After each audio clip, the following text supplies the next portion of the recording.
بسم الله الرحمن الرحيم صلى الله عليه وسلم على سيدنا محمد النبي وأزواجه أمهات المؤمنين وذريته وآل بيته كما صليت على آل سيدنا إبراهيم في العالمين إنك حميد مجيد. الحمد لله نحمده تعالى ونستعينه ونستغفره ونستهديه ونعوذ بالله تعالى من شرور أنفسنا ومن سيئات أعمالنا. من يهدي الله تعالى فهو المهتد ومن يضلل فلن تجد له وليا مرشدا. وأشهد أن لا إله إلا الله وحده لا شريك له وأن سيدنا محمدا عبده ورسوله ومصطفاه وخليله بلغ رسالة وأدى الأمانة ونصح الأمة وكشف الغمة وجاهد في الله حق جهاده حتى أتاه اليقين. ونحن على ذلك من الشاهدين وبه مؤمنون ومصدقون ولا حول ولا قوة إلا بالله العلي العظيم. إخوان الكرام السلام عليكم ورحمة الله تعالى وبركاته. مبروك علينا رمضان، مبروك علينا القيام والصيام. Qu'Allah Ta'ala accepte tout ce qu'on fait pendant ce mois béni du Ramadan et qu'Allah Ta'ala nous compte parmi les sincères, parmi les pieux. Chers frères, c'est la suite des épisodes qu'on fait sur la vie du prophète sallallahu alayhi wa sallam. Chaque samedi, on parle de Muhammad sallallahu alayhi wa sallam. Plus on connaît des choses sur Muhammad sallallahu alayhi wa sallam, plus on s'approche de cette personne et plus on aime cette personne. Et vous savez, mes chers frères, le degré de ton accès au paradis sera mesuré en fonction de ton amour au prophète sallallahu alayhi wa sallam. La relation que nous avons avec Muhammad sallallahu alayhi wa sallam, la alaqa li'anna ma Muhammad sallallahu alayhi wa sallam, ce n'est pas seulement une relation de suivre, mais également d'aimer. Donc tu peux aller au paradis parce que tu as suivi Muhammad sallallahu alayhi wa sallam, mais plus tu es Muhammad sallallahu alayhi wa sallam, plus ton degré au paradis augmentera. Juste pour résumer rapidement ce qu'on a dit jusqu'à présent, donc on a vu que Muhammad sallallahu alayhi wa sallam avait reçu la révélation et il avait décidé dans un premier temps de choisir l'élite des personnes qui vont transmettre le message et qui vont constituer la base. Donc au début il ne parlait pas à tout le monde, il parlait seulement aux personnes qui étaient sélectionnées selon quelques critères. Et ça a duré à peu près 3 ans. Après les 3 ans, Muhammad sallallahu alayhi wa sallam, il a reçu l'ordre d'Allah Ta'ala qui lui dit « Isda' bima tomar » Isda', déclare ce qu'on t'a ordonné. Il va commencer par chercher, donc avant de sortir et parler à tout le monde, il va essayer de chercher une protection. Alors cette protection, ce sera premièrement la protection de sa famille. Donc il va inviter 40 de sa famille, il va leur faire un dîner. La première fois, ça ne marchera pas parce qu'il y aura Abu Lahab qui va le contredire. Muhammad sallallahu alayhi wa sallam va décider de faire la même chose une deuxième fois. Et cette fois-ci, il va parler et il ne va pas avoir un fidèle parmi sa famille, mais finalement, il va avoir l'accord de la famille pour le protéger. Donc c'est son oncle qui va lui dire Imdi ibn akhi, fa wallahi amna'uka ma hayit. Vas-y mon fils, vas-y fils de mon frère, je te protégerai tant que je suis vivant. Ensuite, Muhammad sallallahu alayhi wa sallam, il a déclaré son message sur le monticule de Safa, à la Jabal as-Safa, et c'est là que la torture de Quraysh commence à arriver. Premièrement, ils ont commencé par la torture morale, pour insulter Muhammad sallallahu alayhi wa sallam, pour dire aux gens, n'ayez pas peur, vous allez vous en débarrasser rapidement parce qu'il n'a pas d'enfants, il n'a pas de garçons, il n'a que des filles. Ça peut toucher un peu la personne, surtout Khadija, parce que Khadija, il avait des enfants, mais les garçons qu'il avait, ils mouraient. Vous vous rappelez Al-Qasim ou Abdullah, ils étaient morts à l'âge de 3-4 ans. Vous vous rappelez? On a parlé de ça pendant les épisodes. Donc, Quraysh, il disait, ne vous inquiétez pas. Après la mort de Mohammed, vous allez oublier cette histoire. Ça touche quand même. Donc, ça commençait par la torture morale. Autre chose, les 2 filles de Muhammad sallallahu alayhi wa sallam, qui étaient financées aux filles de Abi Lahab, Utba ou Utayba, ils vont rompre les fiançailles. Abu Lahab, il va dire à ses enfants, si vous voulez, je ne vous parlerai plus si vous gardez le lien de fiançailles avec les filles de Muhammad sallallahu alayhi wa sallam. Ce qui fait en fait que les filles de Muhammad sallallahu alayhi wa sallam, ils ont perdu les fiancés. Ça veut dire en fait Khadija, c'est quand même les filles de Khadija. Donc ça commence par ces tortures. Ensuite, ils vont commencer à taper, ils vont commencer à frapper. On a vu comment Uqba ibn Abi Ma'ayt, il a osé de faire des choses que personne n'oserait faire. On a vu comment, la semaine dernière, on a parlé de Bilal al-Habashi, qu'est-ce qui lui est arrivé. On a vu également Khabbab ibn al-Arath, qu'est-ce qui lui est arrivé. On a parlé de Soumaïa, comment Abu Jahl, il l'a tué avec une lance dans ses parties intimes. Donc tout ça, c'était vraiment les douleurs que Sahaba hommes et femmes, ils avaient subi. Et finalement, Quraysh a décidé d'entrer dans une autre phase, qui est la négociation. Parce que là, il commence à se dire, le nombre des musulmans commence à dépasser 200. Et en plus, c'est des gens qui sont forts de volonté. Maintenant, on va commencer à faire les négociations. La semaine dernière, on a parlé des négociations de Quraysh. Ils ont commencé par négocier avec la famille de Abi Talib, avec la famille du prophète sallam, pour essayer de rompre le lien de protection que Muhammad sallam avait gagné pendant les 2 repas dîners qu'il avait organisés. Ils n'ont pas réussi, donc ils vont dire, la deuxième étape, c'est de négocier avec Muhammad sallam. Ils ont négocié de toutes les manières. Tu veux l'argent, on te donne l'argent. Tu veux être souverain, on va te rendre notre souverain. Tu veux la royauté, on va convertir la Mecque en royaume et tu seras notre roi. Tu veux les femmes, on te trouvera la belle femme. Tu veux de l'argent, tu es malade, on te trouvera le médecin le plus fort du monde. Et ça veut dire en fait, ils ont essayé toutes les négociations, ça n'a pas marché. Ils vont dire, maintenant si tu veux qu'on te croie, demande à Allah Ta'ala de descendre un ange du ciel. Ou sinon, on demande à lui de nous ressusciter Qusay, notre ancêtre, notre grand-père. Et c'est lui qui va nous dire, tu es le prophète, et dès qu'il le dira, on va te croire. Muhammad sallallahu alayhi wa sallam a dit, je ne suis pas du genre à demander à Allah Ta'ala comme ça, ces choses comme ça. Parce que Muhammad sallallahu alayhi wa sallam, il ne faut pas qu'il demande ça. Parce que Muhammad sallallahu alayhi wa sallam, il sait que les problèmes que lui il a rencontrés, nous aujourd'hui, on va les rencontrer. Et donc, est-ce que nous aujourd'hui, on est capable de faire descendre les anges? On ne peut pas. Donc, Muhammad sallallahu alayhi wa sallam, il va essayer de faire en sorte de travailler avec les moyens de bord que nous on a aujourd'hui. Pour qu'il nous donne l'exemple. Justement, c'est ça, Muhammad sallallahu alayhi wa sallam, Iswa Hasana. C'est ce qui différencie entre Muhammad sallallahu alayhi wa sallam et les autres prophètes. Muhammad sallallahu alayhi wa sallam, on peut le suivre parce que tout ce qu'il a fait jusqu'à présent, on peut le suivre. Donc, il a dit non, ce n'est pas moi. Moïse peut demander, Nuh peut le demander, mais moi, je suis le prophète d'une nation qui doit reproduire la même chose. Et si je demande quelque chose qui ne sera pas reproductible plus tard, non, je ne pourrai pas. Il avait la possibilité de le faire. Il avait également la possibilité d'être un roi. Mais ça n'aurait pas été honnête. Et on n'aurait pas été fiers aujourd'hui de parler de lui. Ils ont dit, finalement, ils lui ont dit, c'est qui est mieux? Est-ce que c'est toi ou ton grand-père, Abdul Muttalib? C'était pour faire une sorte de conflit entre lui et son oncle. Et de la même manière, Muhammad sallallahu alayhi wa sallam n'a même pas répondu. Parce que des fois, ça ne sert pas à répondre tout le temps. Ça ne sert pas à répondre tout le temps. La dernière des choses, ils lui ont dit, si tu veux, on va adorer ton Dieu un jour et tu adores le nôtre un jour. Muhammad sallallahu alayhi wa sallam. La religion, ce n'est pas un jeu. Donc non. Ils ont dit non, bah écoute, si ce que tu veux, on va adorer ton Dieu une semaine et tu vas adorer le nôtre un jour. Muhammad sallallahu alayhi wa sallam dit non. Donc en fait, on va adorer ton Dieu un mois. Vous vous rendez compte à quel point Quraysh et Israël, c'était les plus forts. Muhammad sallallahu alayhi wa sallam, avec son projet, était plus fort. Même s'il n'avait pas de moyens, mais il était plus fort. Vous voyez à quel point il se rabaisse. Donc finalement, Quraysh, ils ont constaté que la négociation n'a pas marché avec Muhammad sallallahu alayhi wa sallam. Donc qu'est-ce qu'on va faire? On revient à la torture. Donc toutes les couleurs de la torture qu'on peut imaginer. Ils vont commencer par les femmes. Ils vont torturer les femmes, surtout les esclaves, parce que c'est les plus faibles. Parce qu'en fait, c'est les plus faibles, mais en même temps, c'est les personnes qui ont montré une force.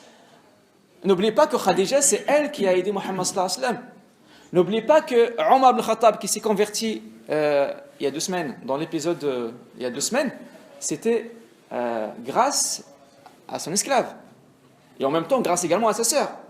N'oubliez pas également que Hamza, il s'est converti également grâce à une femme qu'il avait croisée, qui lui a dit tu chasses les lions et tu oublies ton neveu se faire torturer par Abu Jahl. Donc ils ont constaté que la femme, ils avaient quand même un rôle dans Da'wah de Muhammad sallallahu alayhi wa sallam. Donc ils vont commencer à opprimer les femmes.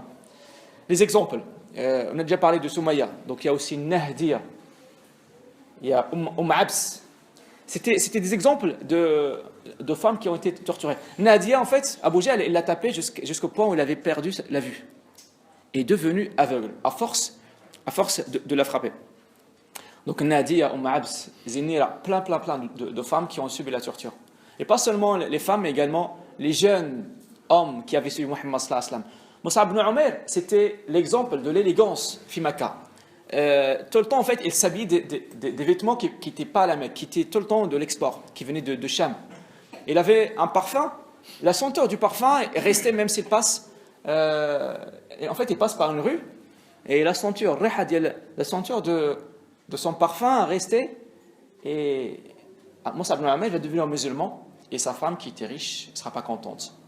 Il va le priver de tous les privilèges. Ça veut dire quoi? Ça veut dire de l'argent de poche, comme on dit aujourd'hui, des vêtements, de tout. Et en plus, il va le lier et l'emprisonner pendant 3 ans. 3 ans. Et 3 ans, sa foi reste telle qu'elle. En plus, il augmente sa foi. Ça veut dire 3 ans sans voir le prophète. Ça veut dire, en fait, nous, on dit que les croyants, les compagnons, ils étaient forts parce qu'ils étaient tout le temps avec Mohammed sallallahu alayhi wa sallam. Pas forcément, parce que là, on a un exemple de quelqu'un qui n'a pas vu Mohammed sallallahu alayhi wa sallam pendant 3 ans. Et malgré ça, ça ne l'a pas dérangé de rester musulman et d'augmenter dans sa foi et d'avancer dans son iman. Parmi les autres, il y avait aussi Talha ibn Abdillah. Talha ibn Abdillah, c'est l'un des Mubashirin bil Jannah. C'est l'un des 10 à qui le paradis a été promis. Il avait 15 ans. Sa maman, en fait, l'attachait et demandait aux esclaves de le traîner dans les marchés. Il demandait aux esclaves de le taper. Et elle, derrière lui, l'insultait. Pourquoi? Parce qu'il est devenu musulman. Il y avait un étranger de la Mecque qui passait, il a dit, c'est qui celui-là et c'est qui celle-là? Je connais dit, parce qu'il a vu un paysage qui était étrange. On lui a dit, ça c'est Talha ibn Abdillah. Il a dit, et c'est qui cette femme? Il a dit, c'est sa maman. Il a dit, mais pourquoi lui fait ça? Il a dit, parce qu'il a laissé la religion de ses parents, il a suivi la religion d'un autre, Mohammed sallallahu alayhi wa sallam. Il a dit, alors, mais pourquoi lui, il ne répond pas? Pourquoi il se laisse faire? Et lui ont dit, parce que sa religion ne lui permet pas de maltraiter les parents. Parce qu'en fait, tu ne peux pas être musulman et maltraiter tes parents, c'est pas possible. Tu ne peux pas suivre Mohammed sallallahu alayhi wa sallam et dire, je fais la prière, et ne pas le suivre en maltraitant tes parents. C'est pas possible. Même dans les degrés d'amour qu'on a dans l'islam, c'est Allah, ensuite Mohammed sallallahu alayhi wa sallam, plus la maman, plus le père. Et après, en fait, viendront les autres. Je n'ai pas en fait qu'on a le droit d'aimer sa femme et ses frères et ses sœurs, et ses frères et ses voisins, mais en fait, tout rentre dans un ordre qui est bien défini par l'islam. Donc, on aime les parents. Mais si les parents nous demandent de faire quelque chose d'illicite, d'illégal, on ne le fait pas. Parce que là, en fait, on se réfère à ce qu'Allah Ta'ala nous a demandé. Donc, ce monsieur qui était étranger de la Mecque, il s'est étonné. Il a dit, mais pourquoi? Parce que tout simplement, on lui a dit, parce que tout simplement, sa religion lui interdit de maltraiter ses parents. Bon, subhanallah, en fait, il y a un hadith dans lequel il dit, parmi les trois, en fait, il y a trois catégories qu'Allah Ta'ala ne regarde pas, auxquelles Allah Ta'ala ne regarde pas au Qiyamah. Et parmi les gens, parmi trois, il y avait celui qui désobéit ses parents. Al-aq li walidayhi. Thalatha la yanzuru ilayhim Allahu yawm al-qiyamah. Et parmi ces trois, al-aq li walidayhi. Mais ce qui était bizarre en fait dans cette époque, c'est que ces gens qui torturent les musulmans, c'est fatigant quand même, c'est fatigant de torturer parce que tu te fais torturer, c'est fatigant, mais également celui qui tape, ça le fatigue. Vous savez ces gens comment ils font pour se rapaiser, pour se reposer, comment ils font? C'est vraiment extraordinaire. Le soir, ils vont écouter le Coran. Muhammad sallallahu alayhi wa sallam. Parce que le Coran al-Karim, il apaise les cœurs. Ça veut dire, la journée, ils tapent les musulmans. Le soir, ils vont aller à côté de la maison de Muhammad sallallahu alayhi wa sallam pour écouter Muhammad sallallahu alayhi wa sallam lire le Coran. Parce que c'est trop beau. Parce que ça apaise. Parce que ça les réconforte. Donc parmi les trois, en fait, qu'on connaissait, il y avait l'Akhnas ibn Shuraiq. C'était l'un des meilleurs. Qui était là, en fait, à chaque fois qu'il y a Muhammad sallallahu alayhi wa sallam qui lisait le Coran al-Karim, il allait écouter. Mais par contre, son ego, nafs dialo, son ego ne nous laisse pas de croire à Muhammad sallallahu alayhi wa sallam. Mais par contre, en cachette, il ira quand même écouter le Coran, parce que ça l'apaise. L'Akhnas ibn Shuraiq, Abu Lahab, Abu Jahl, ou Abu Sufyan, 3. En plus, ils choisissent la nuit où il n'y a pas la lune. Comme ça, il n'y a personne qui les voit. Ils font ça en cachette. En fait, ajib.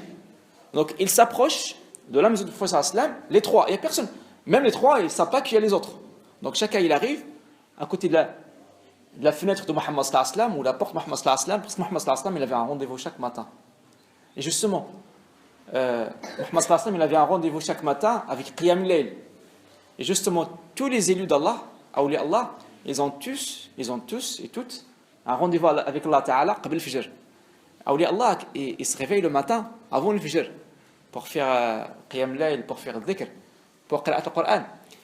L'élu d'Allah Ta'ala commence pas la journée à 8h du matin ou à 7h du matin pour aller au travail. Il ne commence pas sa journée non plus à l'heure du fajr pour aller faire le fajr. L'élu d'Allah Ta'ala, il se réveille 1 heure avant le fajr pour faire la prière, pour faire le Coran, pour faire le dhikr. Une fois que l'adhan arrive, c'est là qu'il va se lever pour aller à la mosquée. Donc Muhammad sallallahu alayhi wa sallam, il avait ce rendez-vous avec Allah Ta'ala chaque matin.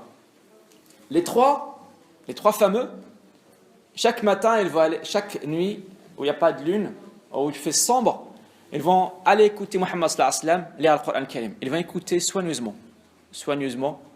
Dès que Muhammad sallallahu alayhi wa sallam dit assalamu alaikum, il se lève pour qu'il se sauve, pour que Muhammad sallallahu alayhi wa sallam ne voit pas. Mais il se précipite pour se sauver, et se cognent entre eux.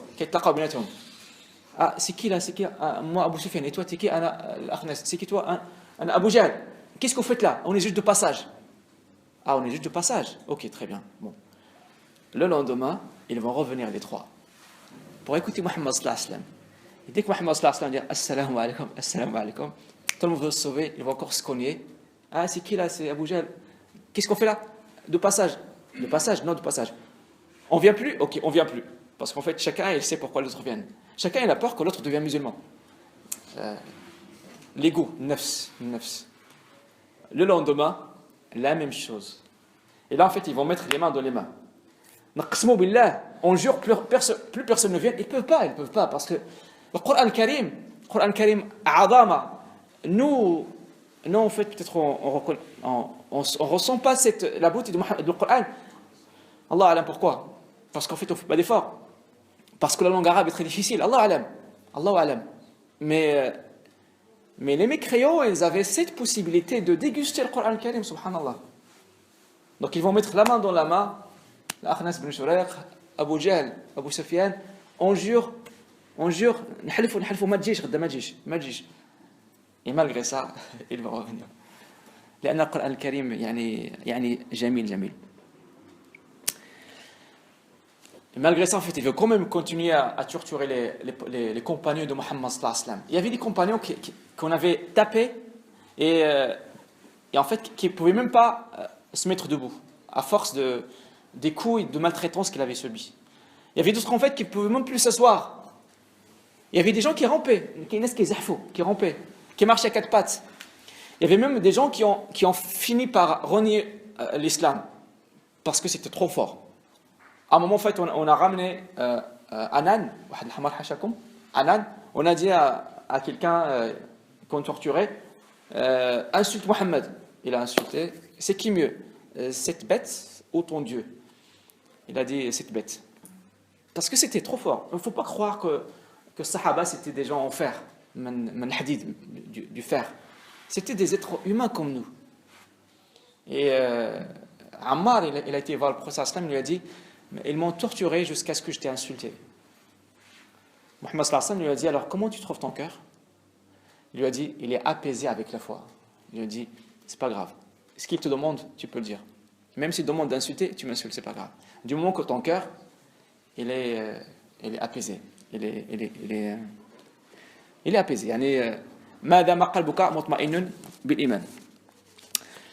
Bien sûr, Muhammad sallallahu alayhi wa sallam, qui a un projet et un programme, ne va pas laisser les choses comme ça, bien sûr. Il ne va pas laisser nos frères et nos sœurs mourir. Ce n'est pas possible. Parce que le but, ce n'est pas de torturer, de se faire torturer. Le but, c'est de faire régner l'islam partout dans le monde. Partout dans le monde, c'est-à-dire pas seulement à la Mecque, partout. En Amérique, en Chine, partout.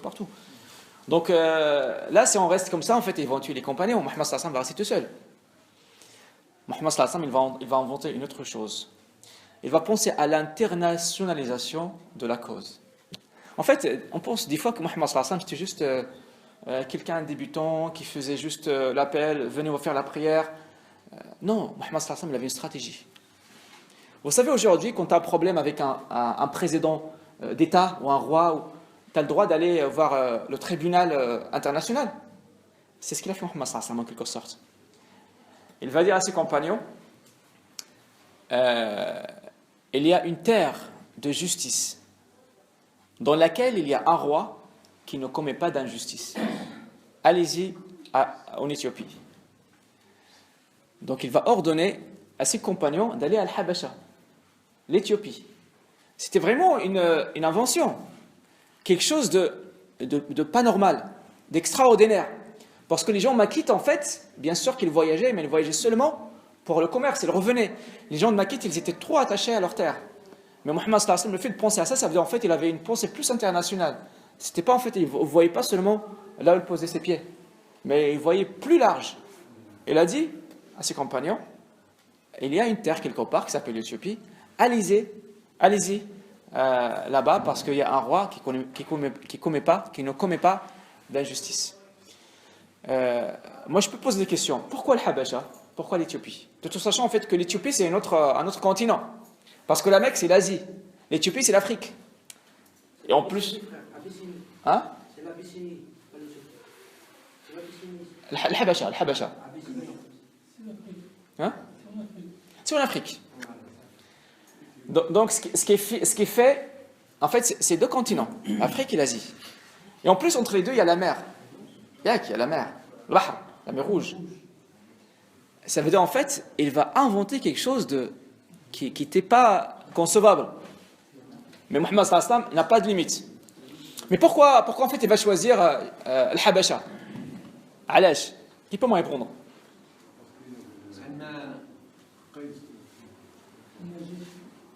Oui, il y a le Négus, le Najasi. Mais Alash, pourquoi le Habasha? Alash, pourquoi il ne leur dit pas aller à Taïf?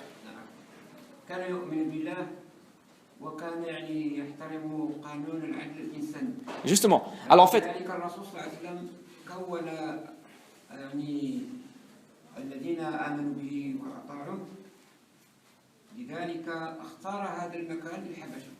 donc il a choisi ça parce que premièrement, parce qu'il y a un roi qui est juste. Mais en fait, il y a une autre raison. L'autre raison, en fait, c'est que, si vous vous rappelez, on a toujours parlé du commerce de Quraysh. Pour ceux qui suivent un peu les épisodes. En fait, les épisodes, en fait, on peut les télécharger sur Internet. Je peux vous dire, en fait, comment les trouver pour ceux qui seraient intéressés pour suivre toute la chaîne qu'on a vue jusqu'à présent. On a toujours parlé du commerce de Quraysh. Quraysh avait des conventions, des traités avec presque toute la péninsule arabe. Shibh al-Jazira al-Arabia. Ça veut dire, en fait, Mohammed sallallahu alayhi wa sallam, s'il leur dit allez à Taïf ou allez à un autre endroit, tous ces endroits, ils étaient sous la souveraineté de Quraysh. Parce que Quraysh, il avait une suprématie sur la péninsule arabe. Donc il faut qu'on trouve une terre qui est loin des Arabes, pour que Quraysh ne puisse pas les toucher. Donc voilà, une raison. Et ensuite, il leur a dit, là-bas, il y a un roi qui ne commet pas d'injustice.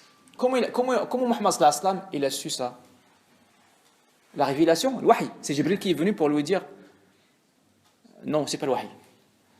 C'est que Mohammed sallallahu alayhi wa sallam, vous vous rappelez, pendant l'enfance de Mohammed sallallahu alayhi wa sallam, c'est le deuxième épisode, et c'est en fait de réviser en même temps ce qu'on avait vu pendant les semaines dernières. Mohammed sallallahu alayhi wa sallam, lorsqu'il avait 8 ans, il habitait chez son grand-père. Son grand-père le prenait avec lui pour Dar al-Nadwa. Là, en fait, où il y avait tous les grands de Quraysh qui parlaient de tout ce qui se passe autour du monde. Et en plus, Mohammed sallallahu alayhi wa sallam, il a fait le commerce. Ça veut dire, en fait, il a voyagé très très très loin. Il a même été jusqu'au pays de Byzance, chez le Sham. Ça veut dire, Mohammed sallallahu alayhi wa sallam, il a bien étudié la géographie. Ça veut dire que le musulman doit être au courant de tout ce qui se passe autour de lui. C'est la science. Iqra. Iqra, c'était pas seulement un ordre. Iqra, ça veut dire sois au courant. Iqra, pour que tu apprennes, pour que tu puisses agir correctement. Et troisièmement, pourquoi Mohammed sallallahu alayhi wa sallam va pas faire la migration?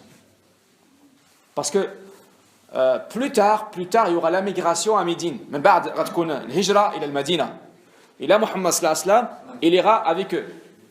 Mais cette fois-ci, Mohammed sallallahu alayhi wa sallam ne va pas avec eux. Mohammed sallallahu alayhi wa sallam n'ira pas avec eux. Pourquoi? Pour les protéger. Oui, mais en fait, il y a une raison qui est un peu plus, on va dire, politique, stratégique. Mais c'est dans l'épisode 3, en fait. Alors, dans l'épisode 3, on a parlé de Abraha, al-Ashram, celui qui était venu avec les éléphants, pour détruire Al-Kaaba. L'origine d'Abraha, c'était Al-Habasha. Donc, Mohammed sallallahu alayhi wa sallam, si lui, il va à Al-Habasha, c'est comme s'il dit à Quraysh, je vais aller m'abriter chez votre ennemi. Ramshi ad al-adou dialkum. Les Quraysh, les Arabes n'ont jamais pardonné cette erreur. C'est Mohammed sallallahu alayhi wa sallam, il a bien réfléchi. Vous, les musulmans, vous allez là-bas. C'est pas grave. Mais pas moi, parce que moi, c'est moi le symbole. Ana huwa ar-ramz dialkum. Mohammed sallallahu alayhi wa sallam huwa ar-ramz dialna.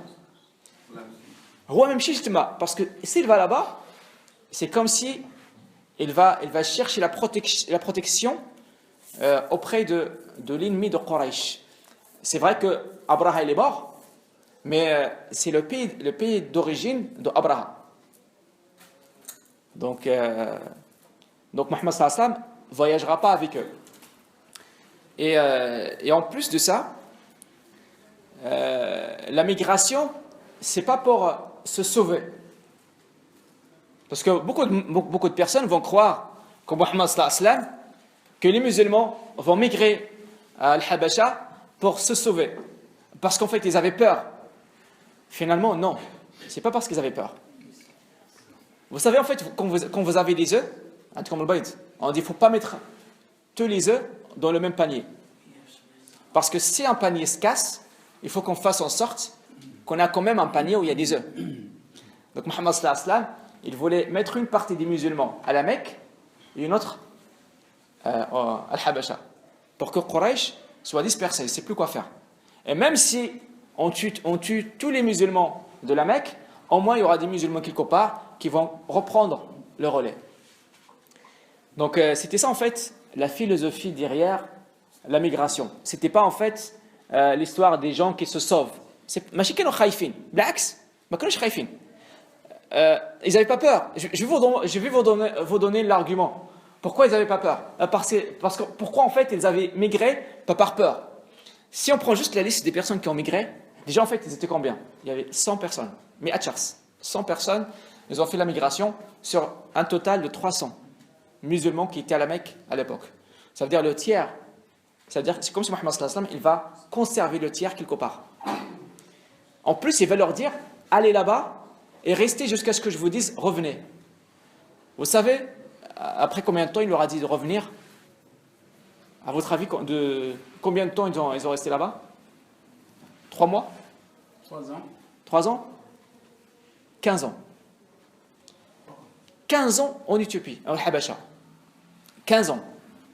15 ans sans rencontre et sans contact avec Mohammed sallallahu alayhi wa sallam. Et malgré ça, ils ont gardé la foi. Ne me dis pas aujourd'hui je ne peux pas être musulman parce que Mohammed sallallahu alayhi wa sallam je ne l'ai pas rencontré, parce que je ne suis pas avec le prophète. Non. Eux, à peine ils sont devenus musulmans, Mohammed sallallahu alayhi wa sallam leur a dit allez là-bas, restez là-bas pendant 15 ans. Ils vont rester là-bas pendant 15 ans et ils vont revenir qu'après Sulh al-Hudaybiyah. Sulh al-Hudaybiyah, on va parler de ça Inch'Allah Ta'ala, donc, je ne sais pas dans combien de temps, mais ça viendra en fait un épisode qui sera seulement consacré à Sulh al-Hudaybiyah. Donc après Sulh al-Hudaybiyah, c'est un accord cadre qui protège les musulmans. Mais en fait, il y avait encore à l'époque, il y aura encore un danger, c'était les juifs de Médine. Donc Mohammed sallallahu alayhi wa sallam va juste attendre la bataille de Khaybar. À la fin de Khaybar, il va envoyer un message à ces gens pour leur dire maintenant revenez. Mais ça n'empêche qu'ils vont rester 15 ans à Al-Habasha. Alors, c'est quoi l'argument pour dire qu'ils n'avaient pas peur? Que ce n'était pas par peur qu'ils étaient là-bas? Si on prend juste la liste des personnes qui étaient là-bas, qui étaient parties, on va comprendre. Parmi les gens qui étaient partis, il y avait Uthman ibn Affan. Uthman ibn Affan, c'était la personne intouchable à la Mecque. Même le jour de Sulh al-Hudaybiyah, de l'accord al-Hudaybiyah, qui viendra plus tard, lorsque Mohammed sallallahu alayhi wa sallam cherchait un négociateur qui ira à la Mecque sans que personne ne le maltraite, il a dit, ça sera Uthman. Donc Uthman ibn Affan, il est parmi les gens qui vont aller à Al-Habasha. Il y aura également Uthman ibn Mad'un, une autre personne, noble. Il y aura également Abdurrahman ibn Auf, l'un des grands commerçants. Il y aura également Ruqayya, la fille de Mohammed sallallahu alayhi wa sallam. Ça veut dire, si Mohammed sallallahu alayhi wa sallam est protégé par son oncle, évidemment, sa fille également. Il y aura également Ja'far ibn Abi Talib. Ja'far ibn Abi Talib. C'est qui protège Mohammed? Abi Talib. Donc, le fils d'Abi Talib, également, il va faire la migration. Il y aura également Habiba bint Abi Sufyan. Parce que la fille d'Abi Sufyan, elle également, elle s'est convertie. Elle, c'est qui le chef de la Mecque? Abu Sufyan. Sa fille, normalement, il n'a pas peur. Mais malgré ça, elle va quand même migrer, faire la migration. Mohammed sallallahu alayhi wa sallam, on envoyait ces gens, il cherchera à envoyer trois messages. Le premier message à Quraysh, pour leur dire, voyez ces gens, ils n'ont pas besoin de migrer, mais l'islam est tellement fort qu'on est capable de tout laisser pour l'islam. Uthman ibn Affan, il va laisser son commerce. Uthman ibn Affan, c'était l'un des riches de Quraysh. Il va laisser tout son commerce et il ira là-bas pour recommencer, refaire son commerce. Ça veut dire en fait que l'islam est plus onéreux que n'importe autre chose. Uthman ibn Mad'un, il n'y a personne qui le touche. C'est quelqu'un de noble. Et malgré ça, il va quand même partir.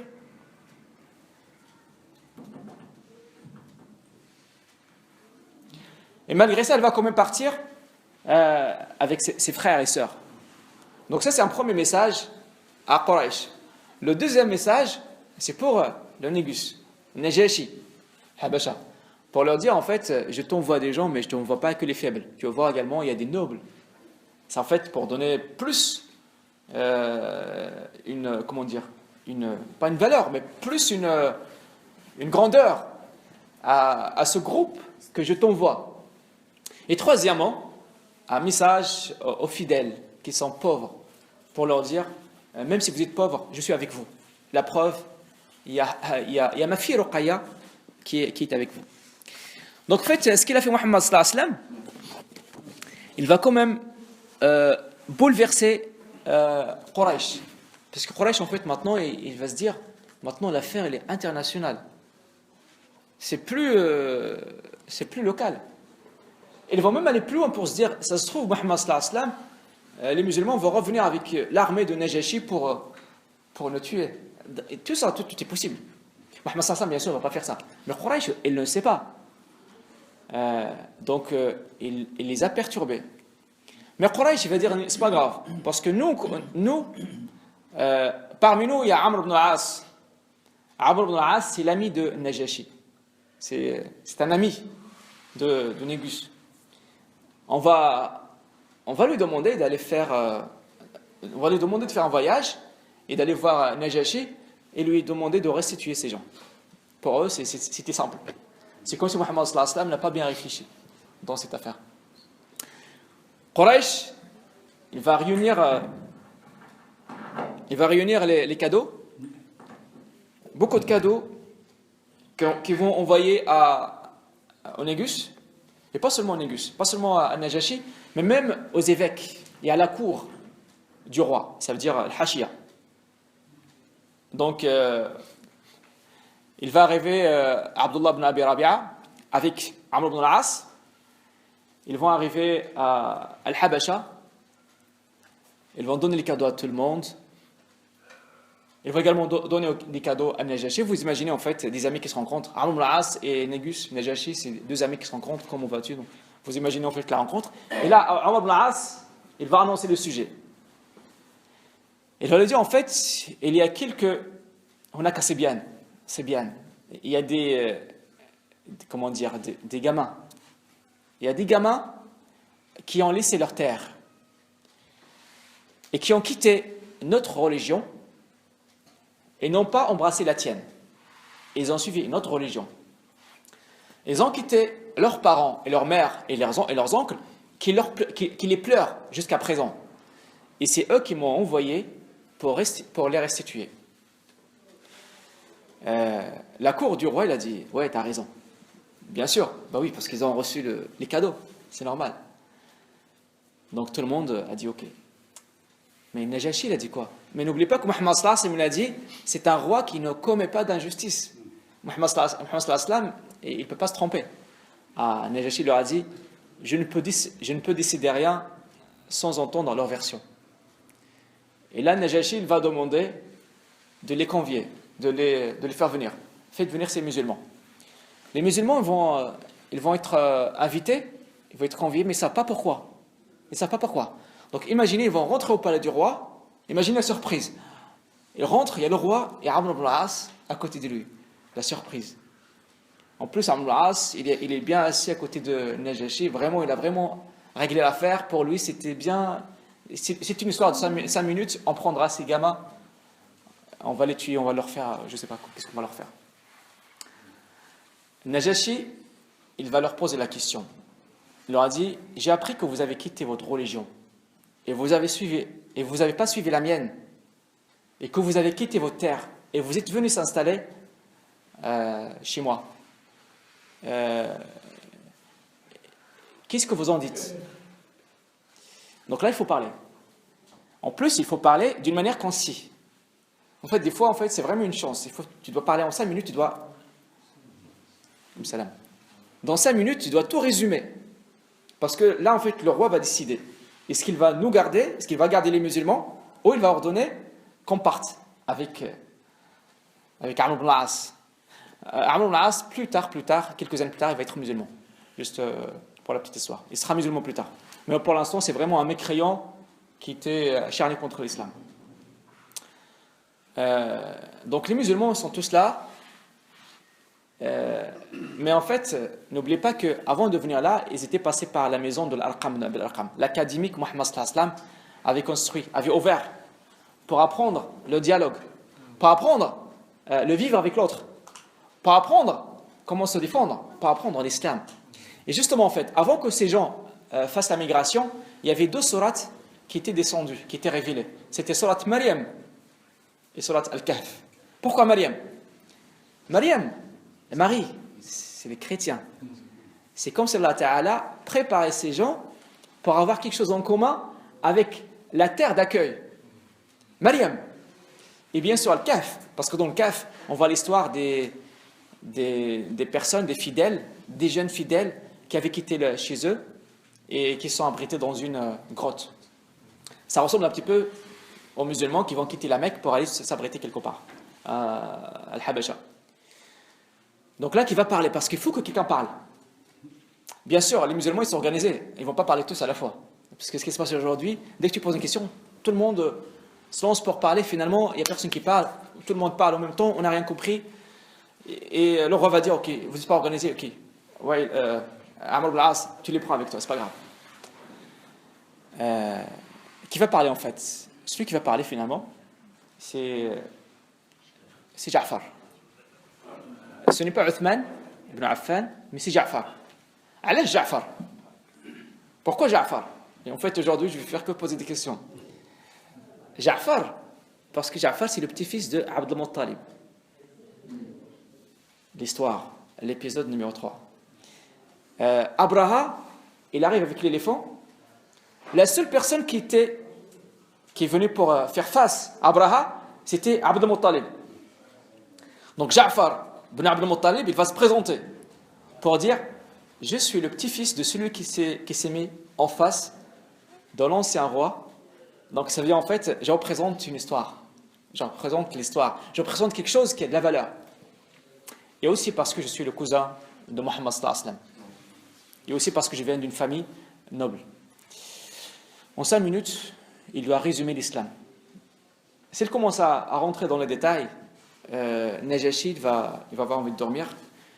Il va dire ok, mais je ne suis pas convaincu. C'est pas grave, partez. Abu Ja'far, Ja'far ibn Abi Talib, il va commencer d'une manière structurée. Premièrement, nous étions des gens égarés, on adorait les idoles. On ne respectait pas le voisinage, ni les liens de famille, et on mangeait les bêtes mortes. Et on était comme ça jusqu'à ce qu'un homme, en fait, il commence à parler de comment on était avant, des mécréants. On était avant, comment on était. En plus, il a insisté sur les choses qui étaient communes, qu'on déteste communément. Tout le monde déteste. Il n'est pas entré dans le détail, oui, parce qu'en fait, on adorait les idoles. Les idoles étaient petits ou grands. Non, il faut vraiment aller dans l'essentiel. Donc, nous étions comme ça jusqu'un homme dont on connaît la famille, la véracité, l'honnêteté et la chasteté est venu parmi nous, qui nous a ordonné les vertus, le respect des liens de famille, de dire la vérité, et nous a défendu, et nous a interdit de manger les bêtes mortes, le maïta, et de mentir et de faire le faux témoignage. Et à partir de cela, Quraysh a commencé à nous opprimer et à nous torturer. Notre prophète nous a dit, allez à Al-Habasha, parce que là-bas il y a un roi qui ne commet pas d'injustice, et on est venu chez toi. On t'a choisi parmi d'autres, et nous espérons qu'on ne soit pas opprimé chez toi. Donc en 5 minutes, même pas, il a résumé l'histoire. Donc il y a eu un silence. Un silence. Ensuite, Najashi va dire à Ja'far, est-ce que tu as quelque chose qui a été révélé à votre prophète? Récite-moi quelque chose qui a été révélé à ton prophète. Il va faire quoi? Il va lire surat Maryam. Donc Allah Ta'ala, il avait bien révélé Maryam au bon moment. واذكر في كتاب مريم إذ انتبذت من أهلها مكانا شرقيا فاتخذت من دونهم حجابا فأرسلنا إليها روحنا فتمثل لها بشرا سويا قالت إني أعوذ برحمن منك إن كنت تقيا قال إني رسول قال إني عبد الله لا لهب لك غلاما زكيا. En fait, c'est une sourate qui parle en fait de la Vierge Marie, de la Sainte Marie, mais d'une manière qui lui donne plus de valeur. Et plus il avance dans la lecture, plus il avance dans la récitation, Najashi pleure. Et les évêques étaient là et ils pleuraient. Najashi va descendre et s'approchera de Ja'far. Il prendra son bâton. Il va dessiner un cercle par terre. Il va dire, ce que tu dis et ce que Jésus a dit sort de la même niche. Mishkat wahida. Ma qultahu wa ma qala Isa yakhruj min mishkat wahida. Et là, en fait, il leur a dit, vous restez chez moi. Et il a dit à Amr ibn al-As, ils resteront chez moi, je ne les délivrerai pas à toi. Amr ibn al-As, enragé, va sortir de cette assise. Il va dire à son compagnon, Wallahi la astasilanahun. Par Allah, je vais les irradier. Et le lendemain, il va voir Al-Habashi, Najashi, pour lui dire, et tu sais, ces musulmans, ils disent quelque chose de très grave sur Jésus. Najashi, qui aime beaucoup Jésus, il va dire, ils disent quoi? Il lui dit, non, moi je ne te dirai pas. En gros, c'est trop grave, je ne vais pas le dire. Tu leur demandes. Ah, Najashi, ça rigole pas en fait. Quand ça parle de Jésus, ça rigole pas. Il va encore envoyer une deuxième fois à ces musulmans pour qu'ils arrivent, pour leur poser la question, que dites-vous de Jésus? Et Ja'far, il va dire en fait, parce que c'est lui qui raconte cette histoire, il a dit en fait que j'ai décidé de ne pas mentir et de dire que la vérité. Il a dit en fait, c'est le souffle d'Allah Ta'ala qui avait soufflé à Maryam. On le considère comme un prophète et un serviteur d'Allah Ta'ala. Encore une fois, le Habashi va encore dessiner un cercle par terre pour dire Lam yakhruj Isa an hadha al-khat. Jésus n'a pas quitté cette ligne. Il leur dit, mais vous restez chez moi. Que je perds une montagne d'or, pour moi, je préfère perdre une montagne d'or que de savoir que quelqu'un vous a touché dans mon royaume. Et là, il se retourne vers Amr al-As. Il lui dit, et toi, Amr al-As, reprends tes cadeaux. Je n'accepte pas la corruption dans un pouvoir qu'Allah Ta'ala m'a accordé. Donc, Amr al-As va s'emballer, va rentrer chez lui. Donc, qui a gagné finalement? Les musulmans. Ajib. Donc ils vont rester là-bas pendant 15 ans. Et bien sûr, en fait, ils vont essayer de s'intégrer. Umm Salama, il va essayer d'apprendre l'industrie de cuir. Parce qu'un musulman, il ne faut pas qu'il soit passif. Un musulman, il faut qu'il soit actif dans la société. Il y a beaucoup de musulmans en Europe, on dit, Masha'Allah, ils honorent les musulmans. Après, il y a aussi des musulmans qu'on dit, ils font la honte pour les musulmans. Les musulmans que Muhammad sallallahu alayhi wa sallam avait envoyés en Éthiopie, al-Habasha, en fait, ils avaient représenté un bon exemple d'intégration. Et c'est pour ça, en fait, al-Habashi, Najashi, il les a protégés.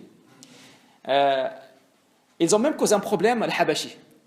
Il y a eu un coup d'État, en Éthiopie contre Najashi. Najashi, en fait, il va préparer des bateaux. Il va dire à ses musulmans, prenez les bateaux et allez à la mer Rouge. Et restez là-bas. Si Allah me glorifie, revenez, vous allez vous installer avec moi jusqu'à la fin de ma vie. Et si on me tue, partez avec ces bateaux, je ne sais pas quoi faire. Donc, et bien sûr, en fait, tous les musulmans, ils vont se mettre dans les bateaux, ils vont attendre.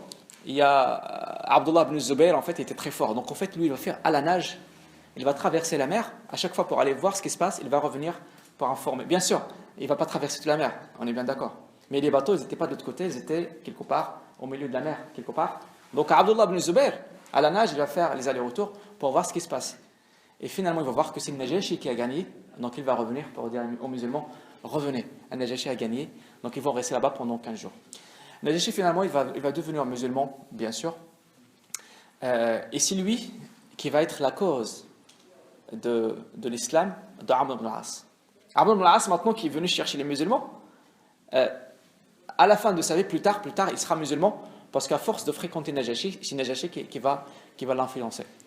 Donc ils vont rester là-bas 15 ans, mais il y aura quand même quelques musulmans qui vont revenir. En fait, c'est toujours là. En fait, les musulmans sont disciplinés, mais l'amour de la terre, des fois, c'est plus fort. Donc il y a des musulmans qui vont quitter l'Éthiopie, le Habasha, ils vont revenir à la Mecque. Surtout parce qu'il y avait une rumeur. Il y avait une rumeur comme quoi Quraysh est devenu musulman. Il y avait une rumeur comme quoi tous les Qurayshites sont devenus musulmans. Qu'est-ce qui s'est passé? En fait, Quraysh avait décidé de ne plus parler avec Muhammad sallallahu alayhi wa sallam. Ils ont dit, ne lui parlez plus. Parce qu'en fait, ils ont constaté qu'à chaque fois que tu parles avec Muhammad sallallahu alayhi wa sallam, Muhammad sallallahu alayhi wa sallam, il arrive à te convaincre, tu deviens musulman. Donc ils ont dit, ce qu'on fait, on se tait, on ne parle plus avec Muhammad sallallahu alayhi wa sallam. Mais ils avaient oublié que Muhammad sallallahu alayhi wa sallam, tu ne lui parles pas, mais tu peux l'écouter. Donc rien qu'écouter Muhammad sallallahu alayhi wa sallam, tu peux le suivre. Muhammad sallallahu alayhi wa sallam, une fois devant le Kaaba, il a commencé à lire Surat al-Najm. Notre Najm, c'est une sourate. فبأي آلاء ربك تتمارى هذا نذير من النذر الأولى أزفة الآزفة. En plus avec une force. Et avec la force qu'il lisait, Quraysh suivait. Et émotionnellement également, il suivait la récitation de Muhammad sallallahu alayhi wa sallam. فبأي آلاء ربك تتمارى هذا نذير من النذر الأولى أزفة الآزفة ليس لها من دون الله كاشفة أفمن هذا الحديث تعجبون وتضحكون ولا تبكون وأنتم سامدون فاسجدوا لله واعبدوا. Et tout le monde s'est prosterné. D'une manière consciente. Dans le récit, en fait, le Nabi sallallahu alayhi wa sallam, il leur dit فَبِأَيِّ آلَاءِ رَبِّكَ تَتَمَارَى. Mais de quel signe d'Allah Ta'ala tu doutes encore? هَذَا نَذِيرٌ مِنَ النُّذُرِ الْأُولَى. C'est un avertisseur, parmi les avertisseurs que les anciens avaient reçus. أَزِفَةِ الْآزِفَةِ. Le jour du jugement s'approche. لَيْسَ لَهَا مِن دُونِ اللَّهِ كَاشِفَةٌ. Il n'y a personne qui peut le dévoiler qu'Allah Ta'ala. أفمن هذا الحديث تعجبون. Vous vous étonnez de ce message. وتضحكون ولا تبكون. Et vous riez et vous en pleurez pas. وأنتم سامدون. Et vous êtes distraits. فاسجدوا لله. Prosternez Allah Ta'ala et adorez-le. Tellement ils ont suivi le discours. ils sont prosternés sans le savoir. Et prosterné, et là en fait, encore par terre, ils commencent à se regarder entre nous. Mais qu'est-ce qu'on fait? On est en train de se prosterner. À peine ils se lèvent, ils retirent les poussières, ils ont inventé une autre histoire. Ils ont dit en fait, non, on s'est prosterné parce que juste avant qu'il finisse le Coran, il a dit quelque chose qui a glorifié notre dièse.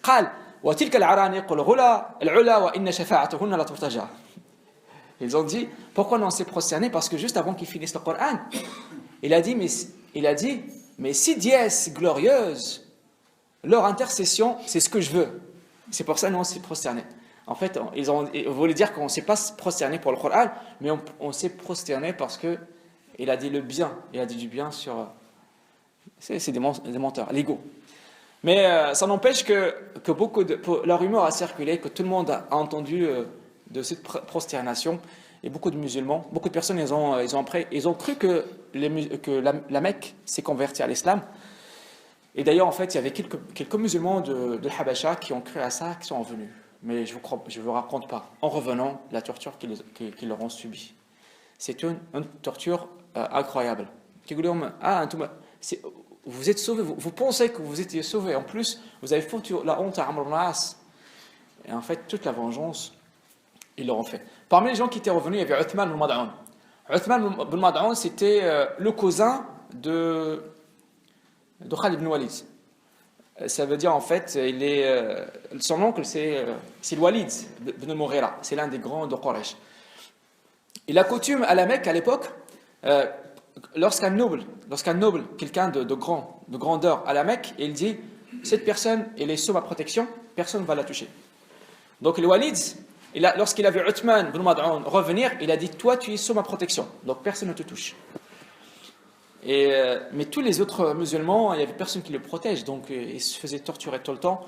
Uthman ibn Mad'un, en fait, il se culpabilisait. Il se dit, mais moi je suis sous la protection d'un mécréant. Et les autres, en fait, ils se font torturer. Mais c'est mes frères. Il n'a pas supporté. Il a été voir le Walid pour lui dire, et tu sais quoi, je te rends ta protection. Le Walid lui a dit, tu as trouvé un protecteur plus fort que moi? Il lui a dit, oui, j'ai trouvé Allah. Et il va aller à côté de la Mecque parce qu'en fait il cherche également il veut goûter la même chose que ses compagnons. Il voulait également avoir un peu de torture. C'est pas bien de chercher la torture, mais lui en fait il se culpabilisait. Il disait ça se fait pas. Donc il ira à côté de Kaaba pour assister à une foire. En fait il y a une foire, en fait il y avait la poésie, qui est une shi'r. Et le poète qui faisait shi'r, c'était Labid. C'est l'Ubayd, c'est l'un des shu'ara les plus connus à l'époque. Sha'ir, en fait, il disait Ala kullama khala Allah batilu. Certes, tout à part Allah n'a pas de sens. Uthman ibn Mad'un, il dit oui, tu as raison. Oui, tu as raison. L'Ubayd n'a pas beaucoup apprécié qu'on l'interrompe. Mais il l'a interrompu pour dire tu as raison. Donc, ok, c'est pas grave, ça passe. Il continue. Et tous les délices sont sûrement ne sont pas éternels. Et tous les délices ne sont pas éternels. Et là, il va dire c'est faux. Les délices de paradis sont éternels. Et là, l'Ubayd, ça ne va pas lui plaire. Il va dire oh Quraysh, depuis quand vous interrompez les poètes? Et ils ont dit ne le touchez pas, il est sous la protection de Walid. Et là, il dit non, je suis plus sous la protection de Walid, je lui ai rendu sa protection. Et dès qu'il a dit ça, tout le monde s'acharnait contre lui, en le tapant, jusqu'à ce qu'on a percé son œil. Et là, il y a le Walid qui vient et lui dit mais t'as vu, mais tu étais sous ma protection, c'est toi qui n'as pas voulu. Uthman ibn Mad'an, il va lui dire tu sais, le deuxième œil qui n'est pas touché, il a hâte d'avoir le même sort que l'autre. Inna 'ayn al-ukhra tashtaq lima asaba al-ula fi sabilillah. Muhammad sallallahu alayhi wa sallam viendra, prendra bien sûr Uthman ibn Mad'an, il touchera son œil, jusqu'à ce qu'il guérisse. Donc sur ce, Inch'Allah Ta'ala, on va s'arrêter, Inch'Allah Ta'ala, cet épisode d'aujourd'hui. Et bien sûr, Inch'Allah Ta'ala, samedi prochain, autre épisode sur Muhammad sallallahu alayhi wa sallam. Demain, Inch'Allah Ta'ala, l'épisode des attributs d'Allah. Vous vous rappelez, la semaine dernière, on a parlé de Allah Ta'ala, Al-Wakil. Demain, Inch'Allah Ta'ala, Al-Hadi. Al-Hadi. Allah Ta'ala, on va parler de Al-Hadi. C'est quoi Al-Hadi? C'est quoi la guidance? C'est quoi le guide? La guidance, c'est seulement guider pour faire la prière ou pour autre chose? Est-ce que la guidance concerne seulement les hommes ou concerne également les animaux? Qui a besoin d'être guidé? Quelqu'un qui est égaré ou quelqu'un qui est musulman? Ou quelqu'un qui est croyant? Donc, Inch'Allah Ta'ala, j'essaie de faire un peu de suspense pour demain, Inch'Allah Ta'ala. Donc, demain, Inch'Allah Ta'ala, ba'd al-Asr, Binillahi Ta'ala, on se rencontre pour discuter autour de l'attribut d'Allah Ta'ala, Al-Hadi.